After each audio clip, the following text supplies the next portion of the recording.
I'm speaking to you from Indiana University in Bloomington, Indiana, where it's a hot but overcast day. I hope the weather is a little better where you are. If we could move to the first slide after this intro one. Yes, okay, terrific. Okay, so what we're here to do today is to go over some of the basic principles behind MLA's change of their documentation guidelines. I'm sure you're all excited and you love the fact that just after mastering one MLA citation system, you're suddenly confronted with another. Of course, I'm being ironic. I think a lot of us have been frazzled by these changes, but I hope I can make some progress with us all today to at least making us all aware of what some of the main changes are and what some of the main ideas behind these changes are. MLA announced these changes in April, so a lot of the world still doesn't know about them. You're not too far behind if you're just becoming acquainted with them. I don't want to pose as an absolute expert on the guideline. I was on a panel that concerned them at 4Cs, the most recent 4Cs, and that was chaired by Kathleen Fitzpatrick, who's the MLA Director of Scholarly Publications and is the main engineer behind the new guidelines, and I got a good opportunity to talk with Kathleen about them. So I'm feeling fairly confident that I know what the basic principles and changes are, and I hope to make them a bit clearer to you today. So you can see on this first slide, I very simply have stated the goal of this webinar is to familiarize you with the main changes that MLA has made to the primary types of works cited entry. So this webinar is just going to focus on the works cited format, the bibliographical format. MLA has not made a lot of significant changes with in-text citation when you're referring to page numbers within the body of an essay. The main changes really come with works cited entry, so that's what we're going to focus on. Let me make a suggestion to you. Don't feel you must nervously and furiously scribble down all the examples and the principles that I'm going to present you with.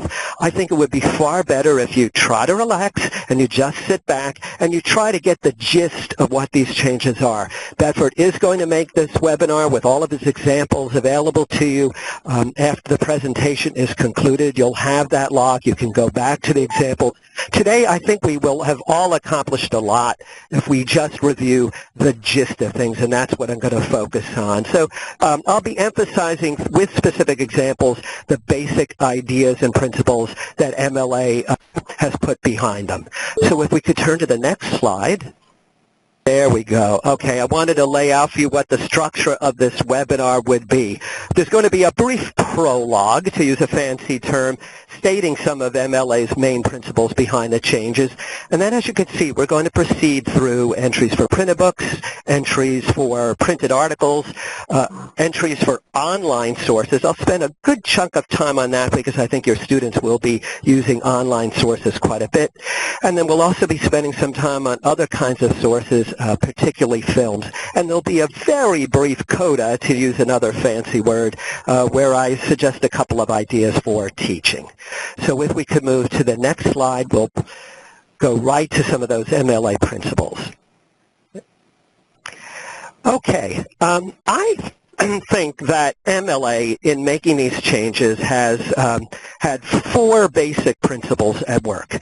I know that Kathleen Fitzpatrick would want me to emphasize to you that MLA really wants us to think about, when coming up with a works cited entry, what is the format and what is the information that are going to best help our reader find that source. All right, it's very reader conscious, this new system, and well, of course, we want students to do things correctly. I think MLA would like us, when we're teaching these new guidelines to our students, to really be emphasizing a lot what's going to help our readers the most. A second principle is you're going to see some greater degree of choice in formatting than you saw with the old system. Now, that greater degree of choice is going to happen more with films and videos than with printed books, and so I'll explain in detail when we get to the section on films and videos what that involves. But I think one of the things you're going to have to lead students through thinking is when can they exercise some choice and what would those choices be? A third principle is MLA is acknowledging what we're all well aware of, that there's been an incredible proliferation of different media platforms, and I'll explain in a little while how the new system recognizes that. And then fourth, and perhaps most important, MLA has come forth now with a central metaphor for implementing and teaching and studying these changes. And it's the metaphor of a container. And a big decision you're going to have to make when teaching your students the new guidelines is, do you want to bring up this container metaphor, this container framework?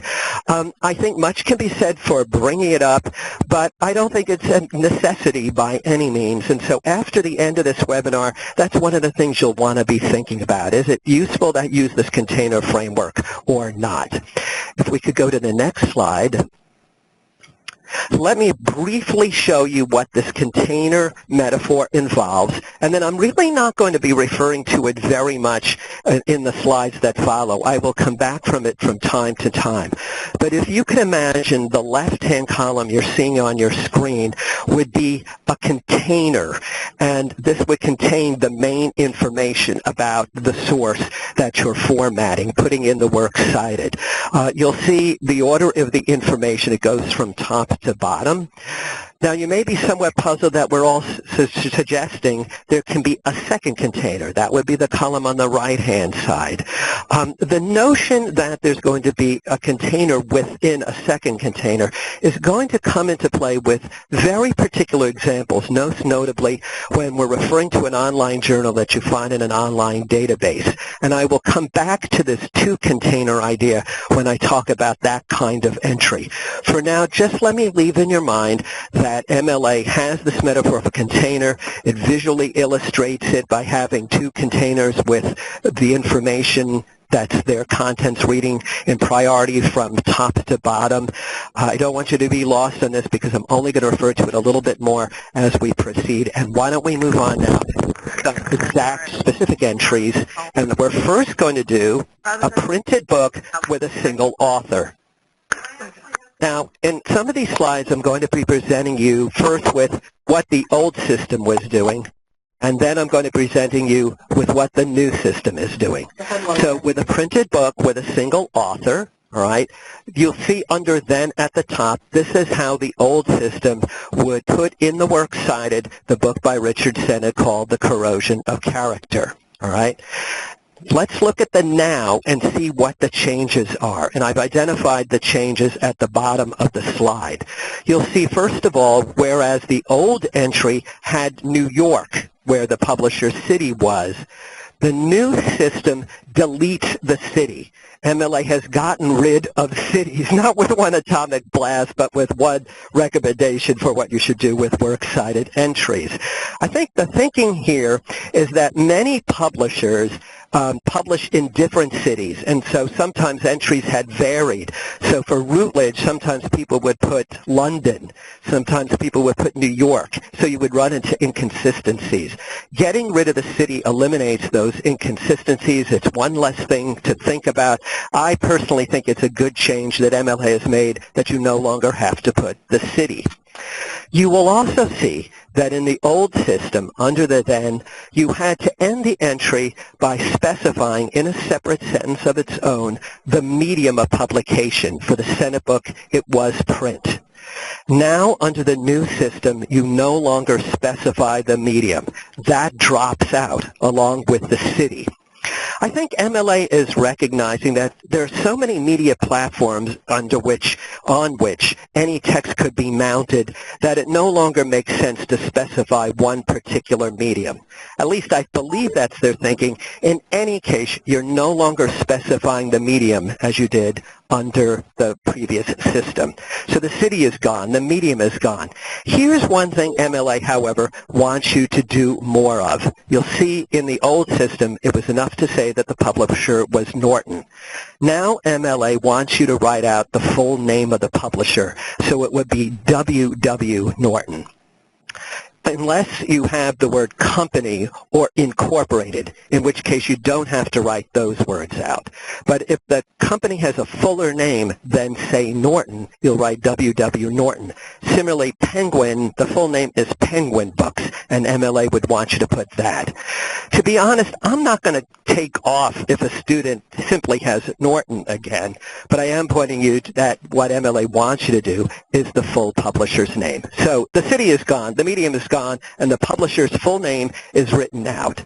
Let's look at the next slide for an academic press example. This is another example of a printed book with a single author, but it's the case of an academic publisher, Oxford University Press. If you see what the entry should look like now, you'll see the city is gone, right? And the specification of the medium is no longer there, right? But what we still do in the case of a university press is I abbreviate university with a U, and with press, we will simply put a P. So Oxford UP remains. We do have to write out the full name of a commercial or trade publisher like W.W. Norton, but for university presses, it's good enough to continue with Oxford UP. Let's turn to the next slide. And I just wanted to show you if we're having a new edition. So you see the then entry for Wayne C. Booth. You see second ed gets a sentence of its own, right? Under the system now, right, we're going to delete that city again. Chicago is gone. We're not going to specify that medium. Print is gone. But notice that rather than give second ed a separate sentence, second ed is now going to be swept up into a sentence that also features University of Chicago Press and 1983, right? And what you're going to find in general with a lot of these new MLA entries, you're going to be using commas more than before, a plethora of commas, where they're going to separate items that are seemingly crammed all into one sentence.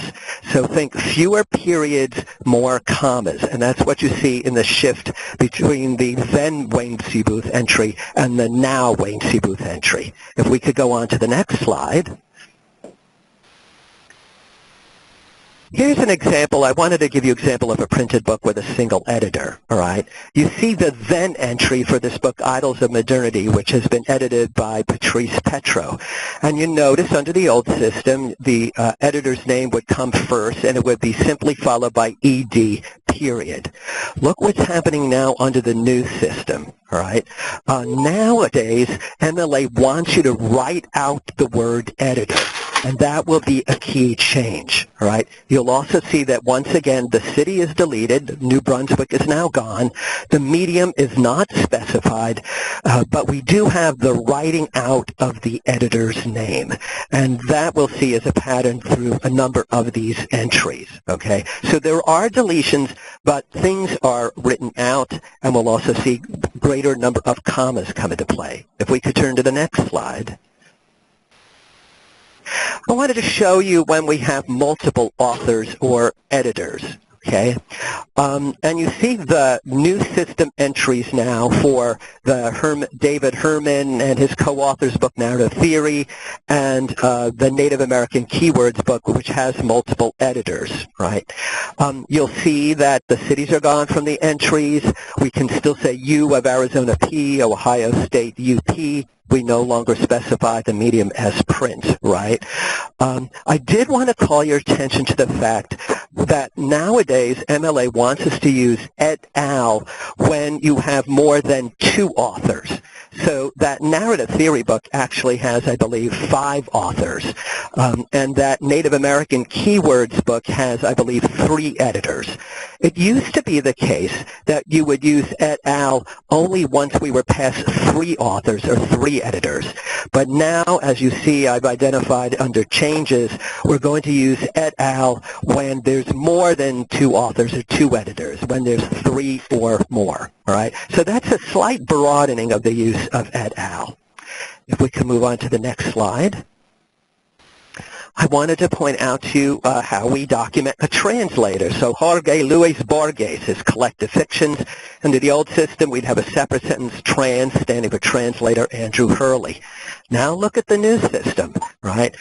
We have to write out the word translated, just as we had to write out the word editor. Okay, so it's translated by Andrew Hurley, and do you see now it doesn't get a sentence of its own. We're going to use more commas, so it's translated by Andrew Hurley, comma. We have Penguin Books. Before we would have written Penguin, but MLA, God bless him, wants us to write out the full name of this trade publisher, so it's Penguin Books, 1999. So be thinking about words that you might need to write out, such as editor or translated by. If we could go on to the next slide. I wanted to show you if we're having a book chapter, an essay in a larger collection, a single work from a printed collection or anthology. And you see with the then entry, we have an article written by Skiertick and Thomas and J. Robert Kent. That's a long title. You'll see, and it's in a collection called Writing Educational Wrongs. You see under the old system where we put the editors' names. We've had the city, Syracuse, Syracuse CUP. We have 58-101 print. That was the old system. What is the new system doing? If you go to where we specify the editors' names, you'll see now edited by Arlene Cantor and Bedford. Edited is written out. It's all part of one sentence. Look at all those commas, all right? All listed together in one sentence. You'll see again we've deleted the city. Syracuse isn't going to appear anymore. Notice, however, that MLA now wants us to add PP for page numbers. So it won't be good enough to say 58-101. MLA now wants PP period 58-101. So I hope you can see just at a glance that we're writing out edited by, we're using more commas, we're writing out PP. If we move to the next slide. Multiple works from the same collection or anthology. So say you have the anthology Nothing But You, Love Stories from the New Yorker. That's edited by Roger Angel, right? You would create one full entry for that book, and then you would have other entries for specific stories within that book. Under the old system, if you had that John O'Hara entry, you would not have had a comma after Angel, and you would not have had PP. It simply would have been how old, how young, period, close quote, Angel 170-78, period. But now MLA is comma mad and wants you to put a comma after Angel, right? And once again, MLA wants you to put PP. If we can move to the next slide.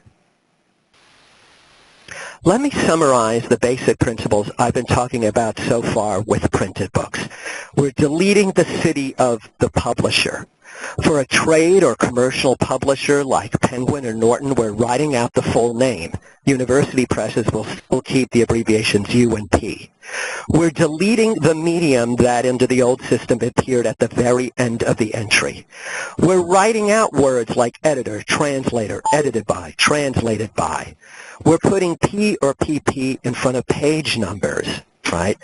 We're gathering a lot of information about the book, all in the entry's last sentence, and we're using commas to separate those items. Think commas more than periods. With those basic principles in mind, I now want to move on to another category, which has to do with articles. So if we could go on to that slide. Okay, printed articles, which of course writers refer to a lot. Look at the top entry, and I put it as it would have been under the old system. This is an article by Tasha DuBrury. You see the title of the article, very interesting article about postpartum disorders and how they're represented in TV news. You'll see the name of the journal, Feminist Media Studies, and you may remember that we would put 10.3, meaning volume 10, issue 3, the year in parentheses, a colon, the page numbers, and then we specified the medium. What's changed under the new system? All right. You'll see that we've deleted things and made you add some things. So after the title of the article, right, we will once again have the name of the journal, Feminist Media Studies. But now MLA wants us to write out in an abbreviated way vol and number. So we're going to write vol 10 number NO period 3. Okay, we break apart that 10.3 and we write vol 10 comma number 3 comma. Right? And then MLA wants us to do something that I think all of us will grumble about. It's one of the two most annoying changes that MLA calls for. MLA doesn't believe anymore that simply providing the year 2010 and the volume number and the issue number are good enough. MLA wants you to identify the month of the issue or the season of the issue if it's like summer or winter. So here this would be the September 2010 issue of Feminist Media Studies. MLA wants us to write out in an abbreviated way September, S-E-P-T period. All right. So whereas before you didn't need this information, now you have to provide vol 10, NO 3, September 2010. And yeah, MLA again wants us to put PP to signify page numbers in front of 285-303. And you'll notice, again, that whole sentence, a lot of information crammed into just one sentence with the items separated by commas. If we could move on to the next slide. How about an article in a magazine or a newspaper? Well, here I'm just presenting you with the entries as they might look now, all right? And I call your attention to the fact that a lot of publication information is all in that one last final sentence. See where we have added commas, so Utney Reader, comma, November, December 1997, comma, and yes, once again, we have to add PP in front of the page numbers. And this is the case if it's a general interest magazine like Utney Reader or the New Yorker, or a newspaper article like the Boston Globe. If we can move on to the next slide. Now we're going to move to a new section of this webinar, a major one. How do we document in the works cited online sources? And probably this might even be the most important section for you and for your students in your class. Right? Let's take an article from an online magazine, the online magazine Slate. You'll see the way things used to be, you would give the author's name, last name first, the article's name, Dads Get Blue 2. It's an interesting article about how men can suffer from a form of postpartum depression. You may not believe that they can, but if you need to be convinced, you might want to read the article, all right? In italics, we would have given the name of the website. Then we would have had to give the name of the actual magazine.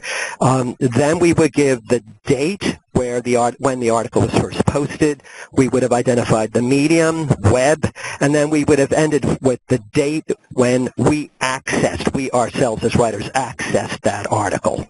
Okay, what do things look like now? All right, some things you'll like, some things you won't.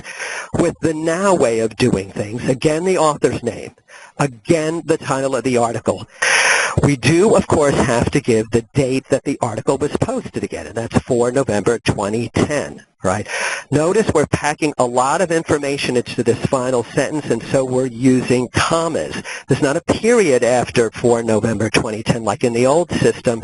We're going to put a comma. It's all part of a line crammed full of information. And then rather than say web, yes, MLA now wants us to go back to printing the entire URL for the article. I've talked to people, and this is the change they hate most in the new MLA guidelines. And, you know, we can have a lot of weeping and lamentations and yells and yowls of protest, but this is the way things are now, and so MLA does want that entire URL. If you're like me and a lot of writers, what you do is you simply copy the URL off the web and then you paste it in. So So it really isn't, a terrible additional chore that MLA is asking us to do. My major objection to it is it looks just kind of unsightly. It doesn't look neat. It sprawls. Often a URA will sprawl across more than one line. But what the heck, this is what we need to do.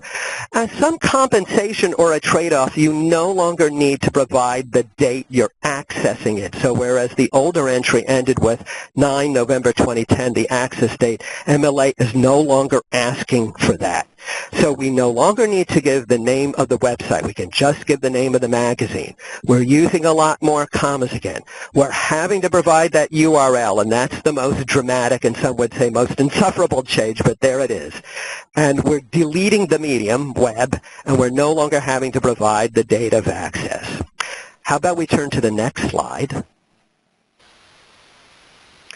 Now, this is the case of the article originally appeared in a printed journal, but we're accessing that article through an online database. And this is a common situation, isn't it? All right. The now way of doing things, you'll see for this Maya G. Goldenberg example, before we get to that sentence about Project Muse, just look at what I've put there. That would be consistent with what we would do under the new system for an article when it appears in a print journal, right? You see that we're having to specify Vol 24 NO5. We're having to give the date of the issue, the month of the issue, as well as 2016, and we're having to write PP in for the page numbers. Now, what we do to indicate that we're accessing that article through an online database, our example here is Project Muse, we're going to have a new sentence. We're going to write the name of that online database, Project Muse. We're going to put a comma, and then we're going to put the URL where we found that article. The principle here is we start a new sentence for Project Muse because Project Muse is a second container, to use MLA's metaphoric framework. The previous information about the print article is one container, but we have found it in another container, the online database. And so that second container gets its own sentence. It's Project Muse, comma, and then the URL. If we can move on to the next slide. What do we do about blogs and comments? Okay, this is something that students might indeed incorporate into their paper that they've noticed online. Well, you see at the top, this is how we identify a blog post. This sample post is from a wonderful neuroscience blog called Conscious Entities that's run by Peter Hankins. And this is a citation for an entry he posted called Conscious Yogurt. I chose this example because it's really intriguing, isn't it? It's just odd, and if you want to find out what could a blog entry about conscious yogurt tell you, well, I just recommend that you go and take a look. But meanwhile, the way of doing it is the author's name, Hankins Peter. Then we're going to have the title of that blog post. And then we're going to have the title of the blog. We'll give the date it was posted. This is all separated by commas in one sentence. And then we have that long URL. We hate to have to give the URL, but we must, even if it's long and kind of unsightly. All right. What do you do if somebody posts a comment to a blog or some other kind of website? Well, let's take the actual example of somebody who commented on that blog entry, Conscious Yogurt. This is a comment by Scott Backert. You see how we've listed it. He gets credited as author. And we simply write comment on Conscious Yogurt. Then we provide, again, the name of the blog. We give the date when that comment was posted. And if possible, MLA wants us to identify the time that it was posted, 5:52 p.m. on September 9th. And then once again, we'll give the URL. So what's new here with the posted comment is the words comment on conscious yogurt, and then we'll also put the time, if we can provide it, 5:52 p.m. If we can move to the next slide. Yes, okay. How do we document a contribution to a listserv or a similar online forum? All of these are real examples, by the way. So I'm guessing a number of you are familiar with the Writing Program Administrator Listserv. So here's a particular entry posted by Joyce Bean. We'll give her credit as author, Bean, Joyce. The title of this case is the subject heading of the post, and you'll see what it is there. right? Then we have a separate sentence, and we will give the title of the listserv. We will give the date, 10 May 2016, when Joyce Bean posted that contribution. If possible, we will give the time that she posted it. And then we have that long URL with all of this information being part of one sentence separated by commas. If we could go on to the next slide. Okay, we were in suspense because weren't we all wondering, what do we do with email and with Twitter? Okay, how about an email message, an actual email message I received? Author of the email, the sender of the email, in this case it's my colleague Richard Nash, right? The title, the subject heading of that email, it was about collaborative online MA, right? Then we indicate who received it. In this case, it was me, and we put comma, and we simply put the date that the email was sent, and that's April 2016. That date is for when the email was sent, not when I happened to look at it. You notice we don't have to put any times there. For an email message, all we need is the sender, the author, and the subject heading, and the receiver, and the date that the email was sent. Well, how about a tweet? More and more of our students, and perhaps we ourselves, are documenting tweets, right? For a tweet, what we will do is we will give the name of the tweet source, right? It will, I believe, always begin with an and symbol, and then what we have here is Anne Rice author, all right? When you're listing tweets alphabetically, you don't put it automatically under A for the and symbol. You would go for what's the first letter of the actual name of the tweeter. In this case, it's Anne Rice author, so AN is where you would list it alphabetically in your works cited. Instead of just giving a title, instead of just giving a few words, what MLA now wants you to do with a tweet is to give the entire tweet. And you can see her lamentation about schools dropping instruction in cursive handwriting. You get the entire tweet there. The idea is tweets aren't very many characters in the first place, so why not ask formatters to put the entire tweet? Then, of course, it's Twitter. Then you would put the date that Anne Rice posted this. You would put the time, if you can spot it, and then you would give the full URL. And you see how that sentence beginning Twitter packs a lot of information all into one sentence with those items of information separated by commas. Let's move on to the next slide. And now we're into online videos, and I'm going to use as my example a video that appeared on YouTube that you can still find on YouTube, right? And I'm going to stress now, here is a place where options come in depending upon what you want to emphasize. The video I'm referring to with each of these entries is a video that Emma Watson, yes, Hermione from the Harry Potter movies. Hermione has grown up and is becoming quite a social activist and is interviewing people on YouTube. Emma Watson, and she interviewed Malala, the famous Malala, right? And you can find this video on YouTube. Okay. Here are three ways of doing it. There's probably more. Here are the three main options that occur to me. You can start with the name of the YouTube video post, right? And you'll see the heading there begins, "He named me Malala." Right? If you did it that way, you would simply have the name of the post, right? And then you see YouTube, because that's where you found it, and 4th November 2015, because that's when Emma Watson posted it, and then the URL, right? But suppose you really wanted to emphasize the fact that Emma Watson was the interviewer in this video. Maybe you made much of that fact in the essay that you've just written and are now doing a works cited for. You could begin with Watson, Emma, interviewer, and therefore you'd really be stressing, hey, it was Emma Watson who was doing the interviewing, right? Then you would have the title of the video, right? And then you would have the remaining information, YouTube and the date and the URL, okay? Another possibility is you do simply want to note that Emma Watson posted this video herself. So you could begin with the title, you would have YouTube, But if you want to identify who posted it, that's where you would put that information, posted by Emma Watson. And the remaining information is the same for the other entries. So to review here, begin with sample number 1 with the title of the video. Number 2, you could identify the interviewer, or sometimes you'd be identifying the director of the video and talking about him or her. You could begin with the title, but if you wanted to acknowledge who posted the entry, if that was important you to note for your reader, you would put the who posted it in the middle of that last sentence of information, simply following the name of the website YouTube. If we could move on to the next slide. Final section here of this webinar, I wanted to identify for you certain other kinds of entries for certain other kinds of sources. Probably the most common one I haven't mentioned yet is how you identify sources for a film. Right. I take as my example the film a lot of my students consider the greatest one ever made, and that is The Dark Knight.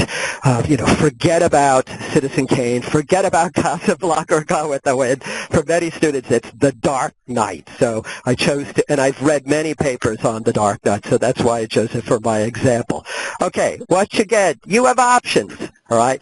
You can begin as you did with the title of the Emma Watson video. You can begin with the title of the film, The Dark Knight, all right? Then it's very common to have the director's name at least. You would have directed by Christopher Nolan, the name of the production company, Warner Brothers, it's okay to abbreviate Brothers, comma, 2008. And that's all you would need. You wouldn't need to specify the medium or anything like that. That's a very simple kind of entry. All right. Suppose you wanted to mention, besides Nolan, some of the performances, some of the actors in that. So you could do the kind of second entry that I've identified here, where following directed by Christopher Nolan, you would write out performances by Christian Bale and Heath Ledger. Under the old system, you would abbreviate director, you would abbreviate performances as perfs, but MLA now wants us to write out these words like editor and translator, directed, performances by, and so you see how MLA would want you to do it in that second entry. But suppose your paper was very much about Christopher Nolan as director. Maybe you were referring to a whole bunch of Christopher Nolan films, including Interstellar and other movies that he's done, right? You could conceivably begin the entry with Nolan Christopher director, and then have the film's name, and then have the rest of the information. Or suppose, and here's this fourth type of entry, suppose your paper was really much about Heath Ledger's posthumous Oscar for his wonderfully satanic caricature of the Joker. And so you really, really are emphasizing Heath Ledger as a performer in that film. MLA say it's perfectly fine to list this film under Ledger, Heath, performer. Right, and then give that remaining information. So you have at least 4 options there, and it's depending on what you want to emphasize to your reader. There's no one correct way of doing a film entry here. If we can move on to the next slide. I wanted to show you what you could do with an episode of a television series. The example I chose is the famous or infamous Red Wedding season closing episode of Game of Thrones. And here's a trivia question you might want to use sometime. It's not called The Red Wedding. That episode is called The Reigns of Castamere, so that's what we have to list it under. So one option for us is, of course, to begin with the episode name and then give the name of the series, Game of Thrones. You'll see that MLA wants you to identify what number season it was and what episode number it was. Then HBO, of course, is the production company, and then we give the original airing date.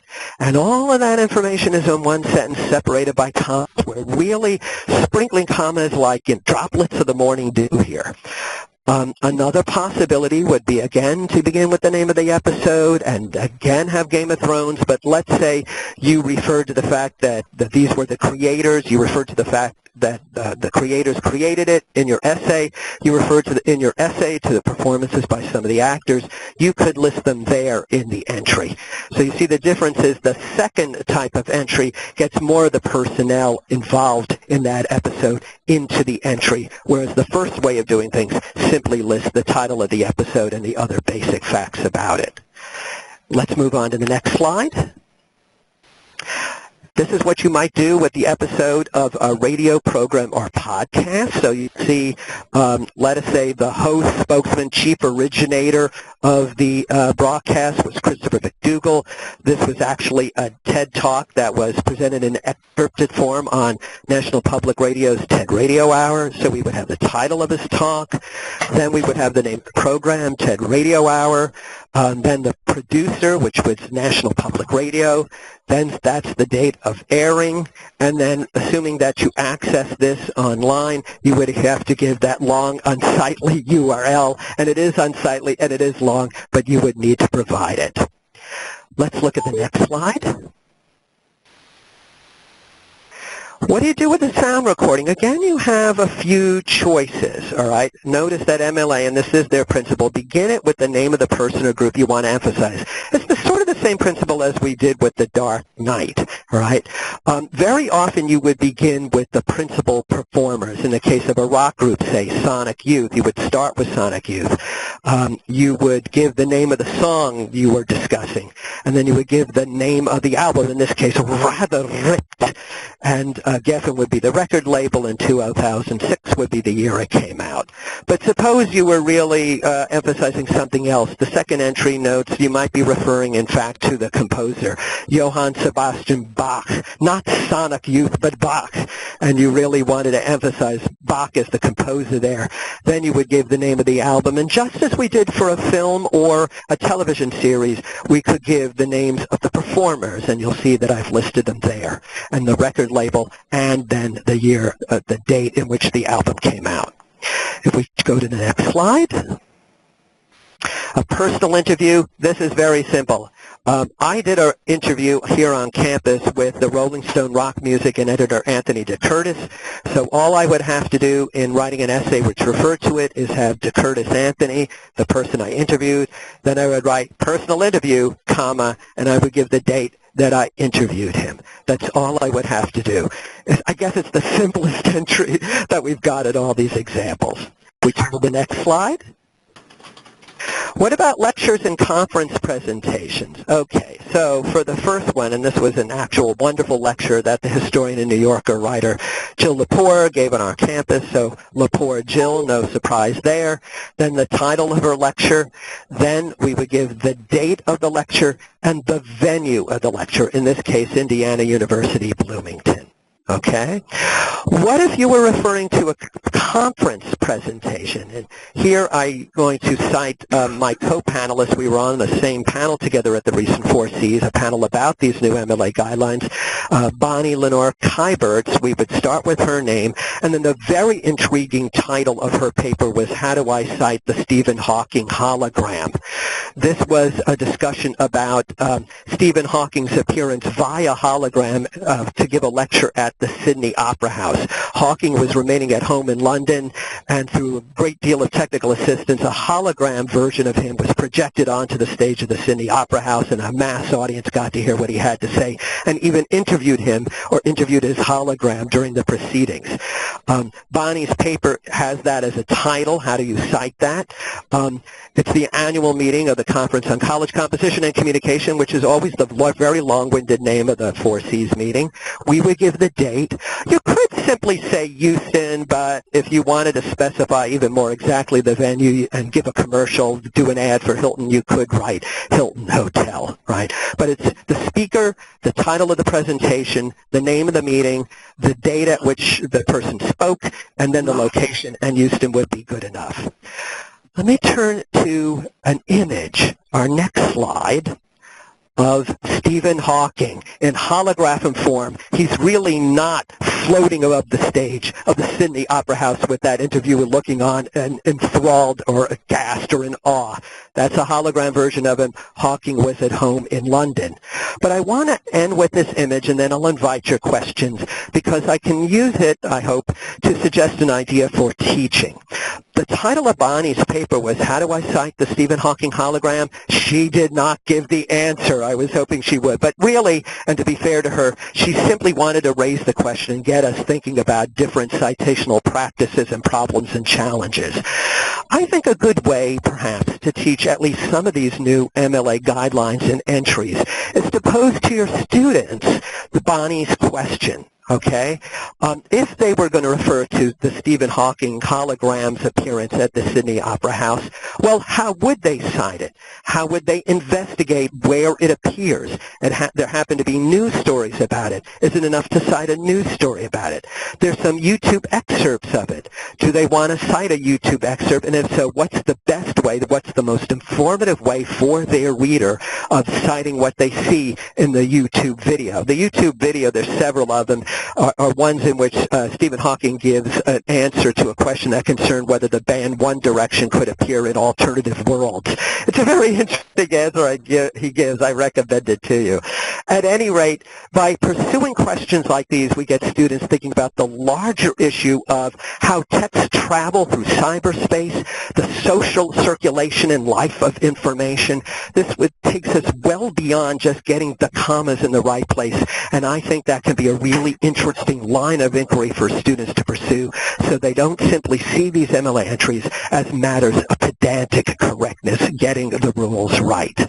That concludes my formal presentation, and now I believe if we turn to the next slide, we have an explicit invitation for questions. But at any rate, now I invite them, and I think they're going to be moderated through Joy or Liz, but I'm open to questions you may have in our last few minutes here. John, hi, this is Karen. A few questions came in. One of them that I think would be interesting to get your take on is Eleanor Bloom asked if in a print paper the student should put the URL. Obviously in a digital paper it's great, it's an automatic link to the source, but should the student still put the URL even if the paper is printed? It depends where the student accessed the paper. If the student came across the paper just in its print form, you would not need to put the URL.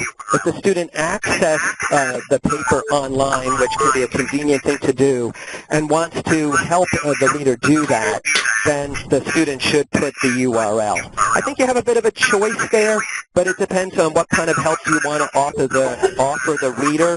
I would say, however, if it was my student or if it was me, I wouldn't put a URL, or I only would do that if I had access to paper through a website. Actually, let me interrupt. The question actually was whether the student should remove the hyperlink from the URL or keep the link. And remove a hyperlink from a print paper? Right. I wouldn't remove any information. I don't think, if I'm understanding the question correctly, I don't think I would remove the hyperlink if it was provided within that. I would say the principle I think MLA would want me to emphasize is that if it's a matter of judgment and you're trying to decide what's the best course of action, think what would be most helpful for my reader. That would always be your first and best line of defense. Muted.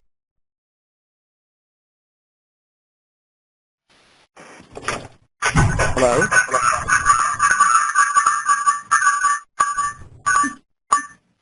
Hi, John. Can you hear me? Hi. It's Joy. We just had a little background noise there. Do we have another question? We do.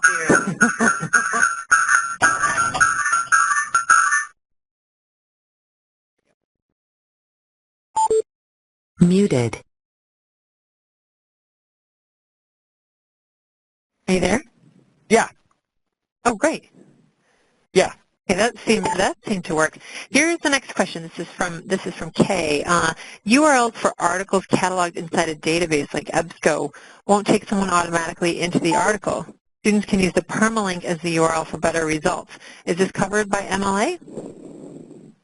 I don't believe so, and I think what I would do is have the EBSCO be that title of that second container, like in our Project Muse example. I know what the questioner means, but to my recollection, MLA is not covering that, and I think the student or the writer would be fine giving the EBSCO listing as if it was the name, EBSCO host was the name of the second container. Great. Yeah, I do think Barbara also suggests, Barbara Flanagan, who's one of our editors for everyone on the call, who worked on our Documenting Sources MLA supplement, says that the MLA does suggest using a permalink, or as you said, a DOI if one is available rather than the URL. But I think to your point, the most important piece of this is making sure the reader can get to the source, as you just said, correct? Right. Let me, I'll take a moment. This is not a subject I got into because it doesn't always apply, and it gets rather complicated. But MLA says that for a number of online journal articles, what you might see when you look at the article is something called a DOI. That stands for Document Object Identification or Objectification Identification. And MLA suggests that if you can see a DOI number, provide that rather than the URL, okay? Very often you won't see one, and don't feel obligated to go searching for one if you can't readily see it on screen. But for certain journals, their articles, when they appear online, you will see quite noticeably a DOI. It's about the length of a Social Security number, and you could give that instead of the URL. It will look less unsightly if you give that. I tend to think that even though MLA is saying go with the DOI if you can find one, that the URL is actually more informative for people. So even though MLA is saying go with the DOI if you see one there, you're always going to be fine, I think, in providing the URL. I don't want to clutter anyone's mind by getting them thinking, brooding a lot about DOIs. First of all, if you don't see a DOI, don't worry about it. If you do see one, you could put it instead of the URL, but I think it's also perfectly acceptable to put the URL. I hope that helps. Wonderful. Yes, thank you, John. That's great. I wanted to just offer a couple things. One, we probably want to start to wrap up in the interest of letting everyone get back to classes and all those kinds of fun things. So I'm going to talk for just a minute about one of the sort of fun services that Bedford and Macmillan provide. So Liz, if you can go to the next slide. Thank you. So the English community, this is the place from which all of you registered for the webinar. There's a lot of great material on here. We just want to point you to it. So in addition to the recording of this webinar today, which we'll send a link to everyone following the call, you can go on the Bedford English community and join to swap assignments, download our professional resources. We know a lot of you rely on those for teacher training and those kinds of purposes. You can download those resources as well as continue to order them from your local representative. We also have a great forum for networking with colleagues and authors and a lot of blogs on our site, including Bedford Bits.